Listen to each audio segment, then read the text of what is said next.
ગુજરાતના ખેડૂતોની જમીન પર કોઈપણ સરકારી કે ખાનગી કંપની દ્વારા પ્રોજેક્ટ શરૂ કરતા પહેલા અનેક કાયદાકીય પ્રક્રિયાઓનું પાલન કરવું જરૂરી છે। ખેડૂતની સંમતિ, જમીન સંપાદનના નિયમો, વળતર, પર્યાવરણ મંજૂરી અને કાયદાકીય અધિકારો અંગે ખેડૂતોને જાણકારી હોવી ખૂબ જ જરૂરી છે। ગુજરાત કિસાન કોંગ્રેસ અને ગુજરાત કિસાન સંઘર્ષ સમિતિ દ્વારા ખેડૂતોને તેમના કાયદાકીય હકો અંગે જાગૃત કરવા માટે અભિયાન શરૂ કરવામાં આવ્યું છે।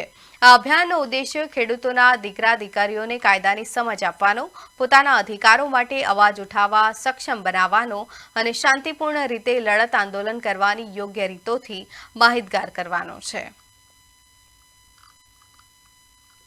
કિસાન સંઘર્ષ સમિતિ કિસાન કોંગ્રેસની ટીમ બહુ સ્પષ્ટ માનીએ છીએ કે જે વ્યક્તિ પાસે કાયદાનું જ્ઞાન છે, માહિતી છે, એમની પાસે કાયદાનો અભ્યાસ, શિક્ષણ છે, એ વ્યક્તિ આ સિસ્ટમ સામે તાકાતથી લડી શકે।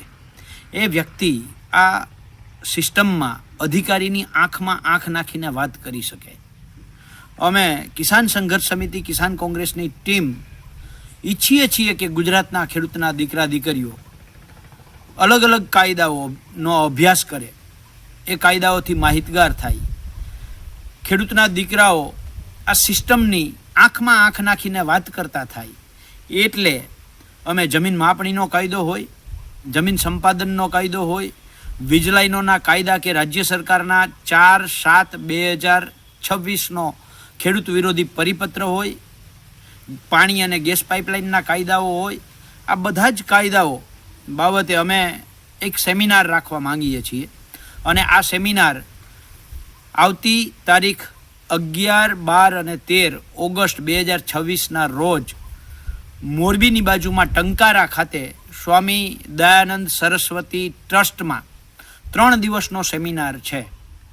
જો આપ આ સેમિનારમાં જોડાવા માટે ઉત્સુક હોવ, જો તમે કાયદાથી માહિતગાર થવા માટે ઉત્સુક હોવ, તો અમે તમને આમંત્રણ આપીએ છીએ।